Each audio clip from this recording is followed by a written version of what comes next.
Ya. Oke. Bapak Ibu, yang pertama, salah satu contoh tradisi suci para rasul adalah apa yang mereka tuliskan di dalam Didache 7.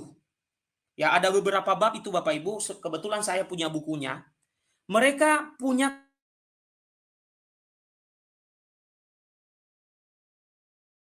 buku, itu ya.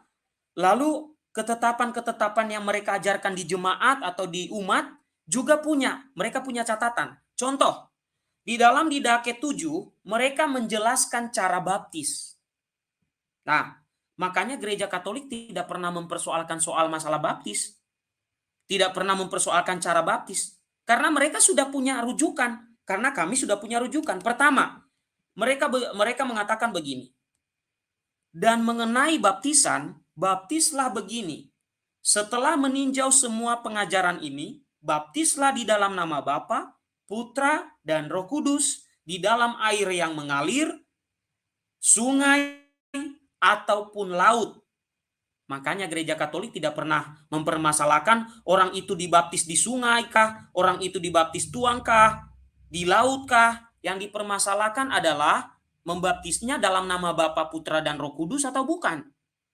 Bukan caranya yang ditanya. Oke, yang kedua. Ya, dikatakan yang kedua. Oke. Tetapi jika air mengalir tidak tersedia, nah ini, jadi tidak mengharuskan suatu cara. Tetapi jika air mengalir tidak tersedia, maka baptislah ke dalam air lainnya, bisa kolam atau bak. Air dingin diutamakan. Tetapi jika di tempat itu tidak ada air dingin, ya air hangat juga boleh. Ya, diatur Bapak Ibu, ketetapan-ketetapan itu. Oke? Nah, apa ceritanya orang-orang sekarang yang mempermasalahkan cara baptis? Sementara gereja-gereja apostolik tidak mempermasalahkan. Karena apa? Udah punya aturan dari dulu kok. Ngapain dipermasalahkan cara-cara? Ya. Oke, yang ketiga. Tetapi jika itu maupun tersedia, curahkan air 3 kali ke atas kepala di dalam nama Bapa, Putra, dan Roh Kudus. Yang keempat, tetapi sebelum baptisan, baiklah yang bertugas itu berpuasa dan juga orang yang dibaptis, dan semua orang lain yang bisa. Pastikan untuk memerintahkan orang yang akan dibaptis untuk berpuasa 1 atau 2 hari sebelumnya. Itulah aturan yang ada dalam tulisan ya para rasul itu. Nah, sekarang tadi saya katakan bahwa ajaran tradisi suci para rasul itu terkait dengan konsili-konsili. Ya. Dan saya ambil contoh tadi tentang Allah Tritunggal. Allah Tritunggal memang tidak ada tertulis ya, tidak ada tertulis secara langsung istilahnya di dalam Alkitab. Seperti juga kata tauhid, seperti juga kata unitarian. Tidak ada tulisan langsung. Tetapi dari mana para rasul, para bapak-bapak gereja menegaskan itu kepada Arianisme ketika Arianisme mengajarkan ajaran sesat? Mereka punya dasar pertama kitab suci, mereka punya dasar kedua adalah tulisan-tulisan para bapak gereja. Nah, ini salah satu contoh tulisan bapak gereja mengenai Allah Tritunggal sebelum adanya Konsili Nikea. Ini. Jadi bukan baru dibuat itu tentang Allah Tritunggal. Sudah diajarkan oleh murid-murid para rasul. Ya. Dan inilah yang dimaksud oleh gereja Katolik sebagai tradisi suci para rasul. Dan perkataan-perkataan mereka ini yang dibukukan ini tidak selalu masuk dalam kitab suci. Bukan berarti tidak masuk dalam kitab suci, maka itu sesat. Tidak. Nah, coba kita baca misalnya. Ya. Oke. Kita baca misalnya Santo Polikarpus, murid Rasul Yohanes. Bagaimana dia memuliakan Allah Tritunggal sebelum ia wafat. Sebelum ia wafat terbunuh. Ya. Oke. Oke, sebelum ia wafat terbunuh. Pertama dia mengatakan demikian Bapak Ibu. Santo Polikarpus yang hidup tahun 69 sampai 152, 55. Oke, tadi penatua Triun Slayer itu saya tidak naikkan. Saya sudah tahu orangnya seperti apa. Ya. Saya sudah katakan bom-bom atau pengikutnya masuk ke sini, tolong bawa data. Tolong bawa data. Data, ya. Oke? Ya, kalau hanya ngomong cuap-cuap itu bisa dimanapun, bahkan di pinggir jalan juga bisa. Preman di pasar juga bisa. Tapi menampilkan data itu yang penting. Jadi kalau tadi penatua ini mengatakan dia mau wawancara saya, Anda wawancara mantan wartawan. Saya wawancara balik lu, ya kan? Oke, aduh kok saya sampai ke situ ya. Oke Bapak Ibu ya, abaikan itu ya. Oke.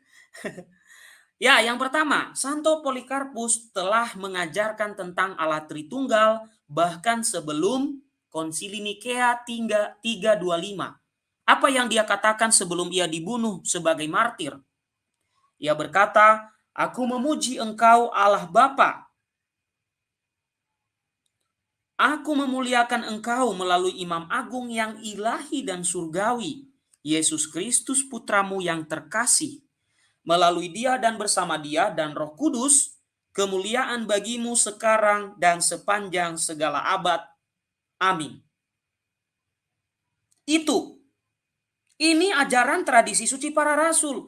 Pertanyaan saya, ini ajaran pernyataan ini sesat gak? Enggak. Ini justru juga menjadi dasar kepada para pengikut Yesus selain kitab suci untuk melawan Arianisme.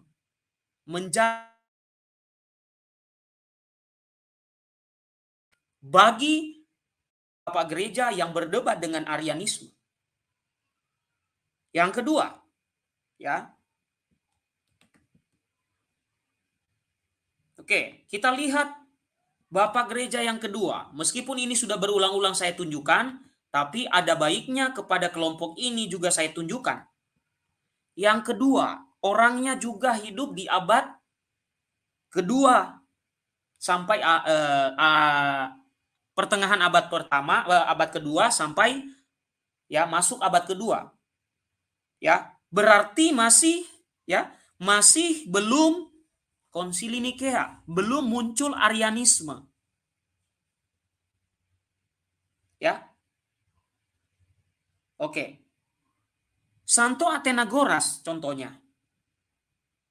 Ya, mengatakan demikian, sebab kita mengakui satu Tuhan dan putranya yang adalah sabdanya dan Roh Kudus yang bersatu dalam satu kesatuan, Allah Bapa, Putra, dan Roh Kudus.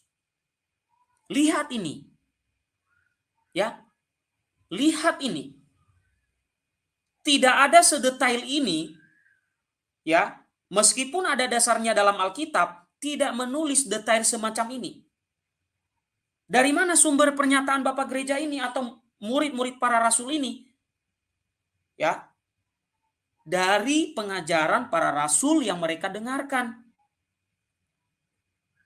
Lalu tulisan-tulisan ini mereka wariskan. Memang tidak masuk di dalam kitab suci yang kita pegang itu, tapi masuk dalam dokumen-dokumen, catatan-catatan gereja. Yang ketiga.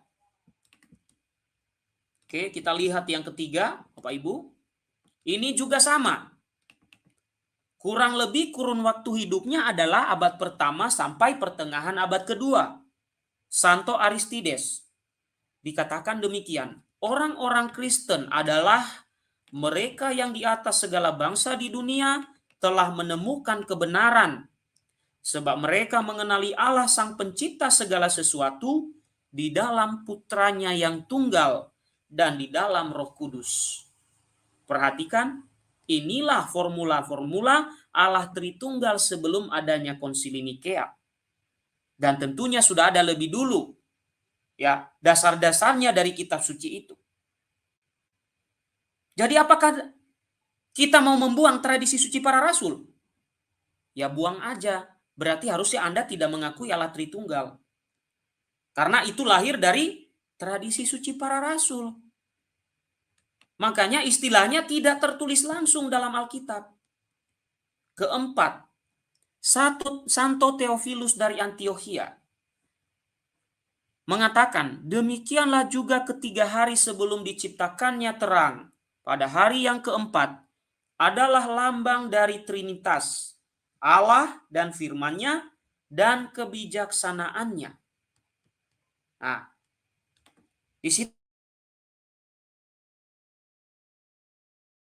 yang terakhir. Ya, oke, hanya ada 5 saya tunjukkan, masih banyak sebenarnya. Inilah yang dimaksud oleh gereja Katolik itu tradisi suci para rasul.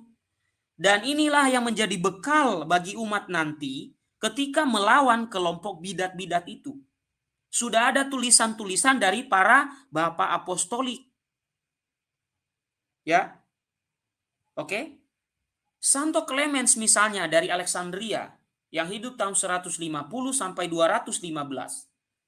Dia mengatakan, Sang Sabda Kristus adalah penyebab dari asal mula kita.